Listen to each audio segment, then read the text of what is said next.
Innal hamdalillah nahmaduhu wa nasta'inuhu wa nastaghfiruh wa na'udzu billahi min shururi anfusina wa sayyiati a'malina may yahdihillahu fala mudilla lahu wa may yudlil fala hadiya lahu wa ashhadu an la ilaha illallah wahdahu la syarika lahu wa ashhadu anna Muhammadan 'abduhu wa rasuluh. Ya ayyuhalladzina amanu taqullaha haqqa tuqatih wa la tamutunna illa wa antum muslimun. Ya ayyuhan nasu taqu rabbakumul ladzi khalaqakum min nafsin wahidah wa khalaqa minha zawjaha wa batha minhuma rijalan katsiran wa nisaa'a wattaqullaha alladzi tasaaluna bihi wal arham innallaha kana 'alaikum raqiba. Ya ayyuhalladzina amanu taqullaha wa qulu qawlan sadida yuslih lakum a'malakum wa yaghfir lakum dhunubakum wa man yuti'illaha wa rasulahu faqad faza fawzan 'azima. Amma ba'du fa inna asdaqal hadithi kitabullah wa khairal huda huda nabiyyina Muhammadin sallallahu alaihi wasallam wa syarral umuri muhdatsatuha fa inna kulla muhdatsatin fid din bid'ah. Hadirin jamaah Jumat dimuliakan Allah Subhanahu wa taala. Kita bersyukur kepada Allah atas nikmat iman yang Allah berikan kepada kita dan kemudahan dalam melaksanakan ketaatan kepadanya. Kita memohon semoga Allah Ta'ala menerima setiap ibadah yang kita kerjakan. Dan tidak lupa kita mengucapkan salawat dan salam untuk junjungan besar kita Nabi Agung Muhammad sallallahu alaihi wasallam. Jamaah dimuliakan Allah Subhanahu wa taala. Bagian dari bimbingan yang diberikan dalam Islam bahwa kita tidak diperbolehkan untuk mengambil harta orang lain dengan cara yang salah. Dan Allah Subhanahu wa taala menyebut tindakan mengambil harta orang lain dengan cara yang salah adalah sama dengan mengambil harta orang lain dengan cara yang batil. Allah Subhanahu wa taala berfirman, "La ta'kulu amwalakum bainakum bil batil illa an takuna tijaratan an taradhim minkum." Janganlah kalian makan harta sama kalian dengan cara yang batil kecuali melalui perdagangan yang saling ridha di antara kalian. Allah Subhanahu wa taala sebut perdagangan yang saling ridha. Sehingga kalau ada praktek yang itu bentuknya bukan perdagangan dan praktek itu dilarang dalam syariat, meskipun dilakukan saling ridha, maka hasilnya tidaklah halal. Sebagaimana yang terjadi dalam transaksi riba. Transaksi riba bisa jadi dilakukan saling ridha. Demikian pula jual beli barang haram dilakukan dengan saling ridha. Demikian pula hasil judi dilakukan saling ridha. Namun semuanya karena bukan bentuk perdagangan yang diizinkan oleh syariat, maka sekalipun dilakukan saling ridha, hukumnya tetap haram. Allah Subhanahu wa taala memberikan peringatan terutama untuk khamar dan judi. Allah Subhanahu wa taala berfirman di surat Al-Maidah ayat 90 dan 91. Ya ayyuhalladzina amanu innamal khamru wal maisiru wal ansabu wal azlam rijsum min amali syaitan fajtanibuhu la'allakum tuflihun. Innama yuridu syaitan ay yuqi'a bainakumul adawata wal baghdha'a fil khamri wal maisir wa yasuddakum an dzikrillahi wa 'anis shalah fahal antum muntahun. Wahai orang-orang yang beriman, sesungguhnya khamr, judi, al-ansab yaitu berhala, al-azlam bentuk mengundi nasib adalah tindakan rijsun, tindakan najis, min amali syaitan yang merupakan praktek perbuatan setan. Fajtanibuhu, karena itu jauhilah perbuatan ini, la'allakum tuflihun, agar kalian menjadi orang yang beruntung. Kemudian Allah sebutkan tujuan setan menggoda manusia untuk melakukan tindakan semacam ini. Innama yuridu syaitan ayyuki'a bainakumul adawata wal baghdha. Sesungguhnya keinginan setan, mereka hendak menanamkan permusuhan dan kebencian di antara kalian. Fil khamri wal maisir, dengan menggunakan gangguan atau dengan menggunakan godaan minum khamr dan judi. Wa yasuddakum an dzikrillahi wa 'anis shalah, dan menghalangi kalian untuk zikrullah dan menghalangi kalian untuk melakukan salat. Fahal antum muntahun, apakah kalian tidak menghentikannya? Para ulama mengatakan di dua ayat ini, surat Al-Maidah ayat 90 dan 91, Allah Subhanahu wa taala memberikan penekanan larangan terhadap praktek perjudian dan juga bentuk khamr, minum khamr dengan 10 sisi, dengan 10 penekanan. Yang pertama, Allah Subhanahu wa taala menggunakan panggilan iman. Ya ayyuhalladzina amanu innamal khamru wal maisir. Wahai orang-orang yang beriman, sesungguhnya khamr, judi dan seterusnya. Dan setiap perintah atau keterangan yang didahului dengan panggilan iman, maka itu bagian dari konsekuensi iman. Artinya ketika di situ ada perintah yang didahului dengan panggilan iman, berarti melaksanakan perintah itu adalah konsekuensi iman.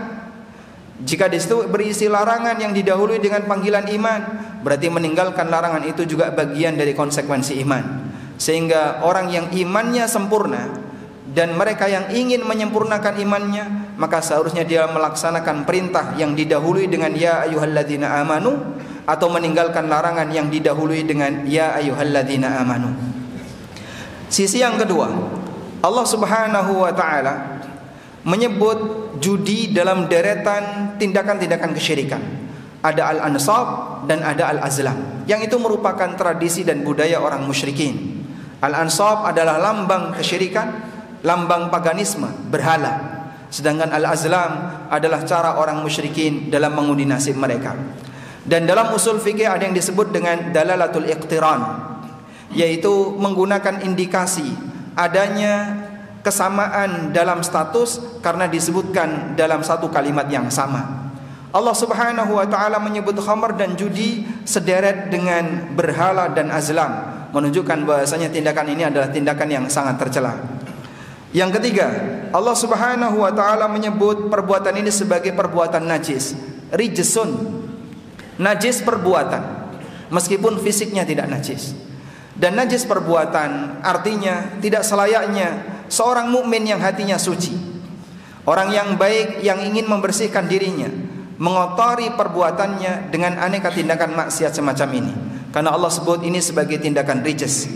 Yang keempat, Allah Subhanahu wa taala menyebut perbuatan ini sebagai amalus syaitan, sebagai aktivitas setan. Min amali syaitan. Sesungguhnya praktek judi dan khamr adalah bagian dari perbuatan setan. Kemudian yang kelima, fajtanibu, Allah nyatakan jauhilah dia. Allah perintahkan untuk menjauhinya. Dan yang keenam, Allah Subhanahu wa taala berikan janji, siapa yang meninggalkannya maka dia akan mendapatkan keberuntungan, la'allakum tuflihun, agar kalian beruntung.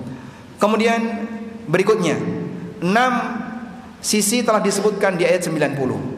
Selanjutnya 4 penekanan haramnya khamr dan judi. Di ayat 91 Allah Subhanahu wa taala menyebut tujuan besar kenapa setan menggoda manusia untuk minum khamr dan melakukan praktek judi. Innama yuridu syaitan ayyuki'a bainakumul adawata wal baghdha fil khamri wal maisir. Sesungguhnya setan punya keinginan besar untuk menjerumuskan kalian terhadap permusuhan dan saling membenci dengan godaan khamr dan praktek judi. Sehingga kalau kita tahu bahasanya musuh besar kita setan menggoda ini, tujuannya adalah agar kita bermusuhan. Kenapa kita perlu membelanya? Kenapa kita melakukannya? Bahkan memberikan fasilitas yang lebih untuknya. Di masa jahiliyah, sebagaimana keterangan yang disebutkan oleh Al-Baghawi dalam tafsirnya, orang ketika judi taruhannya istri dan anaknya, sehingga siapa yang kalah dia kehilangan istri dan anaknya. Dan itu sampai menimbulkan pertempuran, peperangan antara suku, karena dalam rangka untuk membela anggota keluarga yang hilang disebabkan kalah judi. Maka bisa jadi hal yang sama juga muncul di zaman sekarang. Ada orang yang taruhan dengan nilai yang besar sampai dia kehilangan harta yang banyak. Kemudian Allah Subhanahu wa taala menyebut bahwa setan akan menghalangi kita dari zikrullah disebabkan karena praktek judi dan khamr, dan juga menghalangi kita dari salat disebabkan karena praktek judi dan khamr. 3 sisi larangan.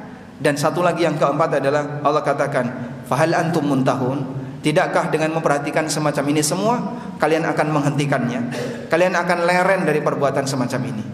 Inilah 10 sisi, 10 penekanan yang diberikan oleh Allah Ta'ala di 2 ayat, ayat 90 dan 91 dari surat Al-Ma'idah mengenai haramnya khamr dan judi. Kita mohon kepada Allah Semoga Allah melindungi diri kita dan anak keturunan kita dari bahaya maksiat ini. Demikian sebagai khutbah yang pertama. Aqulu qauli hadza wa astaghfirullah.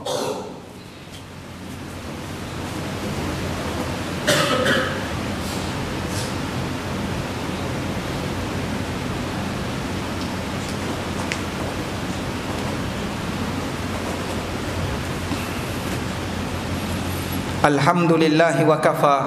Wassalatu wassalamu ala rasulil mustafa wa ala alihi wa sahbihi wa mawalah.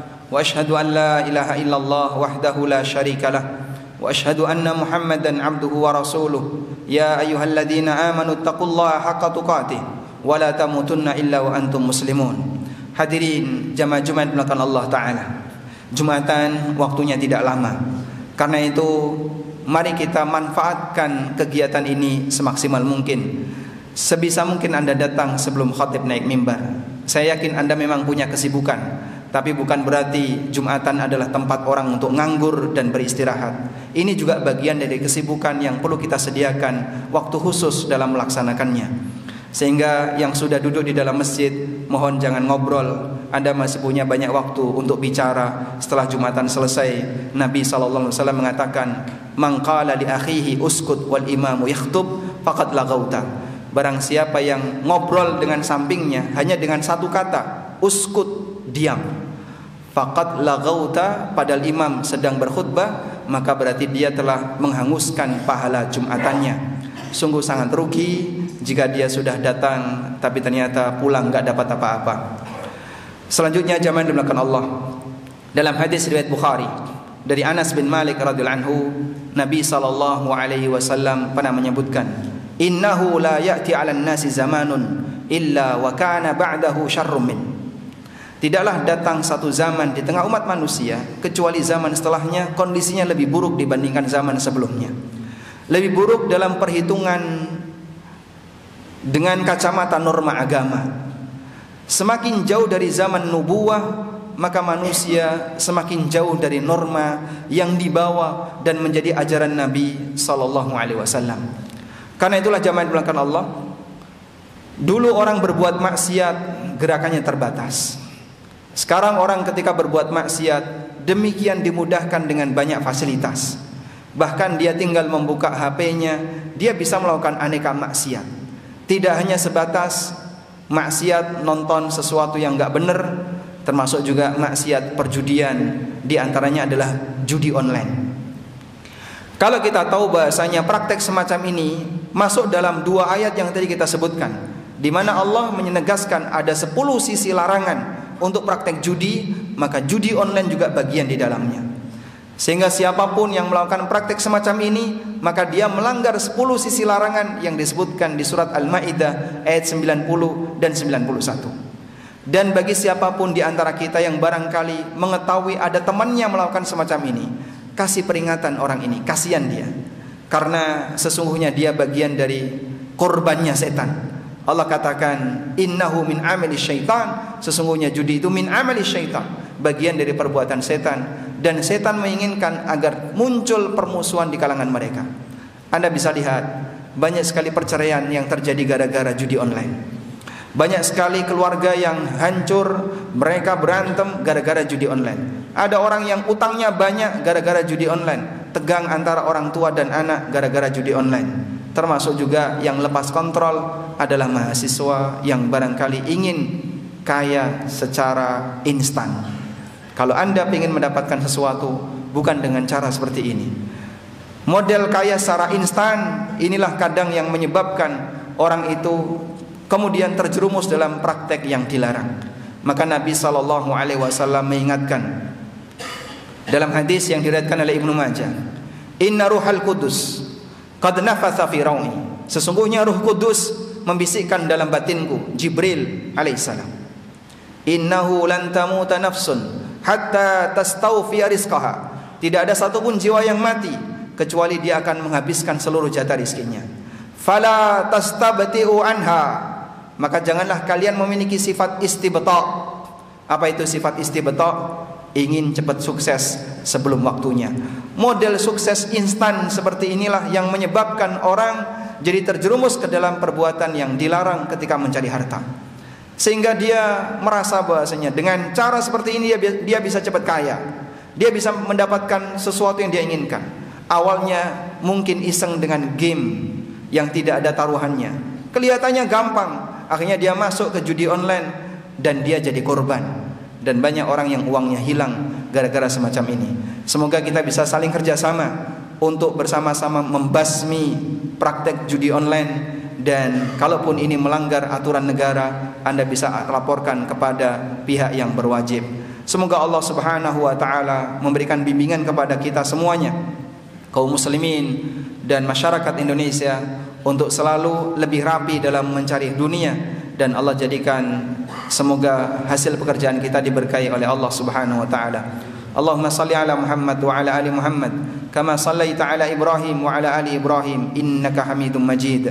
Allahumma ighfir lil mu'minina wal mu'minat wal muslimina wal muslimat al ahya'i minhum wal amwat innaka sami'un qaribun mujibud da'awat ya qadiyal hajat. Allahumma inna nas'alukal huda wat tuqa wal afafa wal ghina. Rabbana atina fid dunya hasanah wa fil akhirati hasanah wa qina adzabannar. Wa sallallahu ala nabiyyina Muhammadin wa ala alihi wa sahbihi wa sallam.